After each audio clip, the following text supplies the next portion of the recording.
PHP की programming के लिए हम पहले एक बेसिक सी HTML फाइल बना लेते हैं। और आपने पहले देखी हुई है ये कमांड जो मैं लिख रहा हूँ, ये मैंने एक बेसिक HTML फाइल बना ली है। और इसके अंदर PHP का कोड लिखने के लिए ये PHP का स्टार्ट और स्टॉप जो है टैग्स ये लगा दिए हैं। इधर हम PHP का कोड लिख सकते हैं, जितनी मर्जी हम लाइनें इधर ऐड कर सकते हैं। इस फाइल को हम सेव कर देते हैं और इसका नाम रख देते हैं PHP syntax.php और इसको सेव कर दिया। और ये जो टैग्स हैं ओपन और क्लोज टैग जो हैं, इनके बाहर हमने अगर कुछ लिखना हो तो वो HTML में होना चाहिए। जैसे मैं ये लिख देता हूँ और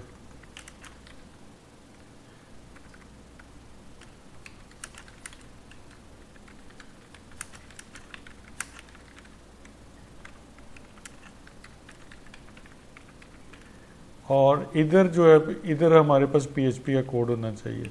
अभी मैंने इसको सेव किया है, अभी मैंने PHP का कोड नहीं लिखा। अभी मैं इसको ट्राई करता हूँ। इधर लोकल होस्ट में जो है हमने माई ऐप के अंदर फाइल सेव की हुई है PHP syntax.php। तो ये आप देख रहे हैं कि हमने जो उसमें टाइप किया था HTML में वो हमारे पास अवेलेबल हो गया है। अब हम दोबारा इधर आते हैं और इधर हम कुछ PHP लिखते हैं। जो सबसे पहली चीज़ आपको सीखनी पड़ती है किसी भी प्रोग्रामिंग लैंग्वेज में वो वेरिएबल्स हैं। PHP का फ़ायदा ही ये है कि जो कि हमने पहले भी डिस्कस किया था कि हमने अपनी वेबसाइट्स को डायनामिक करना है।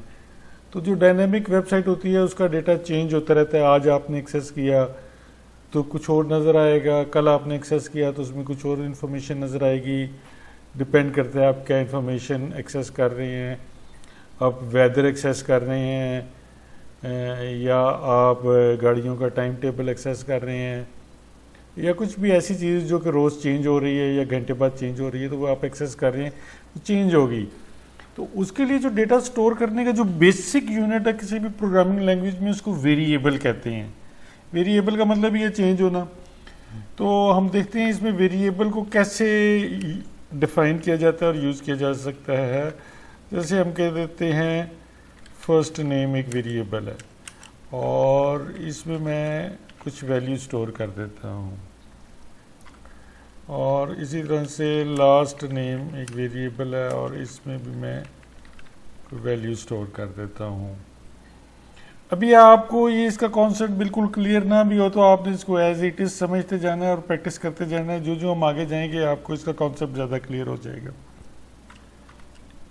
वेरिएबल्स को डिफाइन करने के बाद हम इसको डिस्प्ले करवाते हैं अपने ब्राउज़र में। और उसके लिए हम ये करते हैं कि हम एको और डॉलर फर्स्ट नेम और डॉलर लास्ट नेम लिख देते हैं और हम सेव कर देते हैं। और इधर आके हम इसको रिफ्रेश करते हैं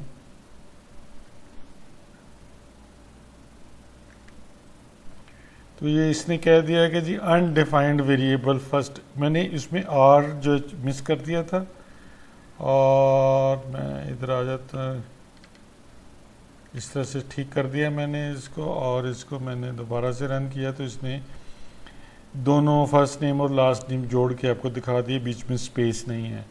लेकिन अगर हम स्पेस चाहते हैं तो उसका भी एक आसान तरीका ये है कि हम इसमें एक एम्प्टी स्पेस दे देते हैं और इसको सेव कर देते हैं और फिर इसको डिस्प्ले कर देते हैं। ये जो वेरिएबल मैंने डिफाइन किया है इसमें इस वेरिएबल में टेक्स्ट स्टोर हो रहा है तो इसको स्ट्रिंग वेरिएबल भी कहते हैं। टेक्स्ट को यूजुअली स्ट्रिंग भी कहा जाता है। तो और दूसरी बात ये है कि हम इसको, मैंने डबल कोट से इसको डिफाइन किया है, आप इसको सिंगल कोट से भी डिफाइन कर सकते हैं।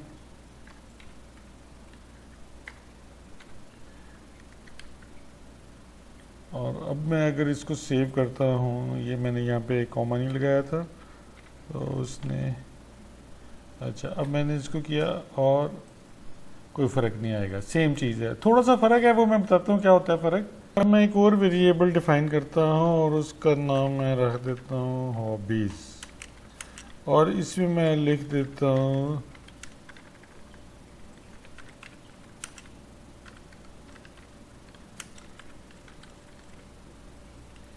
अच्छा। अब आप देखें कि मैंने इसके अंदर ये मेरा वेरिएबल की वैल्यू ये है, यानी मैं जो टेक्स्ट वेरिएबल में स्टोर करना चाह रहा हूँ ये है, लेकिन उसके उस टेक्स्ट के अंदर भी कॉमा आ रहा है।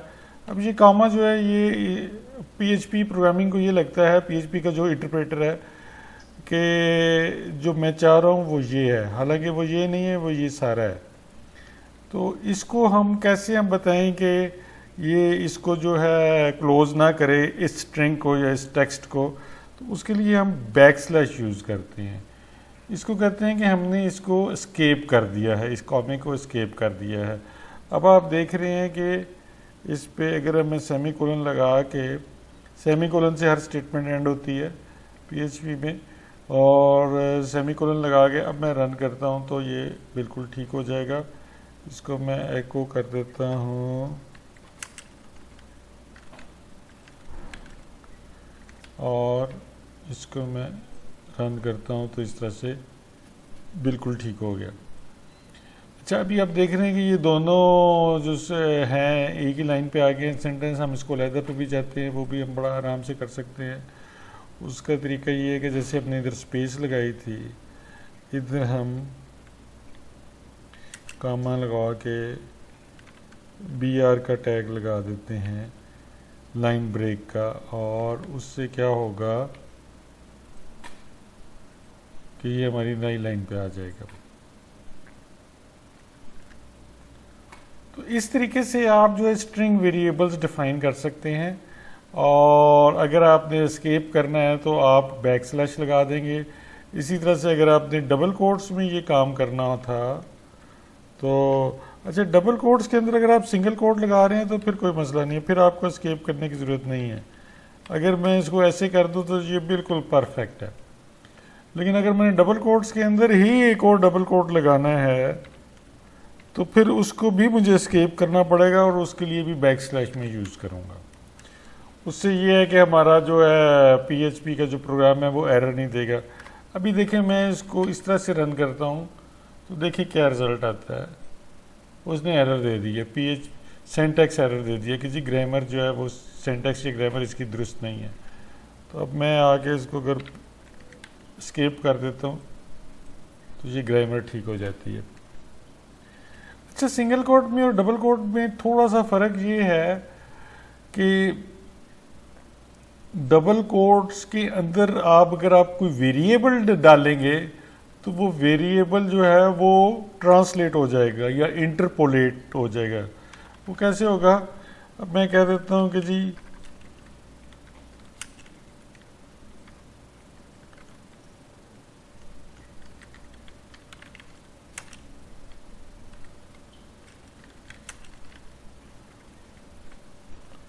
ये मैं कर देता हूँ, तो पीएचपी का जो इंटरप्रेटर है वो फर्स्ट नेम की जगह पे वो ऑटोमेटिकली वो जो फर्स्ट नेम में हमने वैल्यू रखी हुई है उसको रिप्लेस कर देगा। अब मैं इसको ऐसे करता हूँ और देखें उसने अरमगान हॉबीज़ और लिख दिया, और ये जो है हालांकि मैंने लिखा था dollar first name hobbies are, इस तरह से।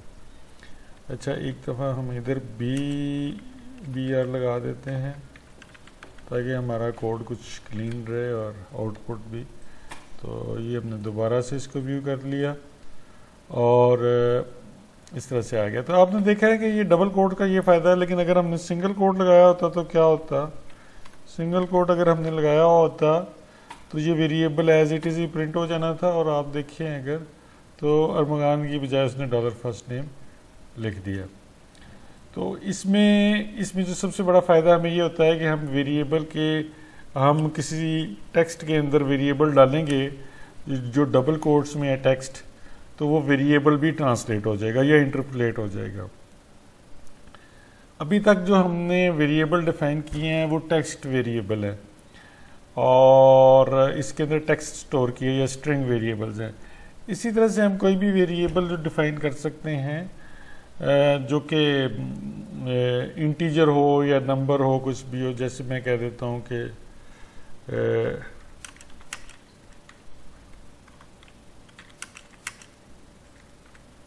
ये मैंने दो वेरिएबल्स डिफाइन कर दिए हैं, दोनों में इंटीजर्स की वैल्यूज़ हैं। और आप देखें ना, मैंने इसके साथ सिंगल कोट लगाया है और ना मैंने इसके साथ डबल कोट लगाया है। और इसको मैं इसी तरीके से प्रिंट भी कर सकता हूँ। और $i और इसमें मैं स्पेस एक दे देता हूँ, $j, और फिर मैं न्यू लाइन ले आता हूँ और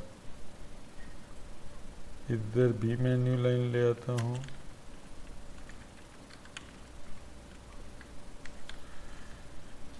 और अब मैं इसको अगर रन करूँ तो ये 10 और 20 प्रिंट हो गया है।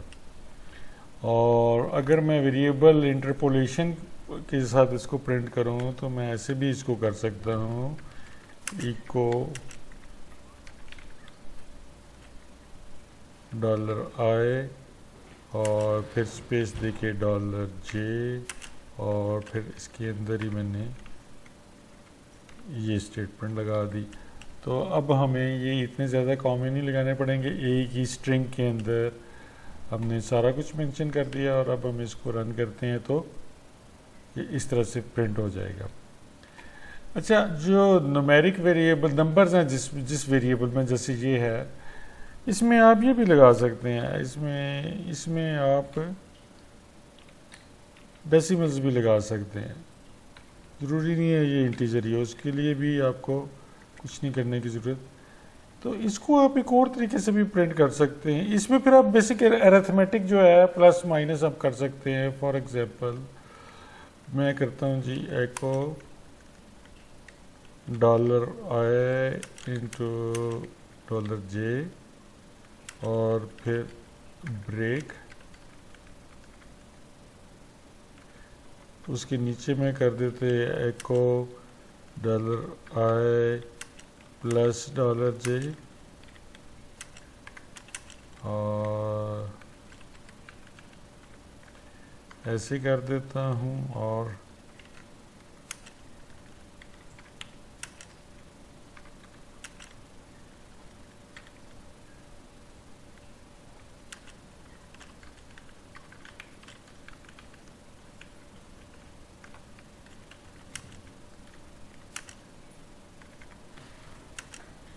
डिवाइडेड बाय $i को भी डिवाइड कर सकते हैं, वो उससे कोई फ़र्क नहीं पड़ता। तो ये हम बेसिक अरिथमेटिक भी कर सकते हैं। पहले मैंने मल्टीप्लाई किया है, फिर प्लस किया है, फिर माइनस किया है, फिर डिवाइड किया है। और अगर मैं इसको शो करूँ इधर, तो ये इसी तरह से हो गया। पहले मैंने प्लस किया है, पहले मैंने मल्टीप्लाई किया है, फिर प्लस किया है, फिर माइनस किया है, फिर डिवाइड किया है। ये डिवाइड का रिज़ल्ट आ रहा है।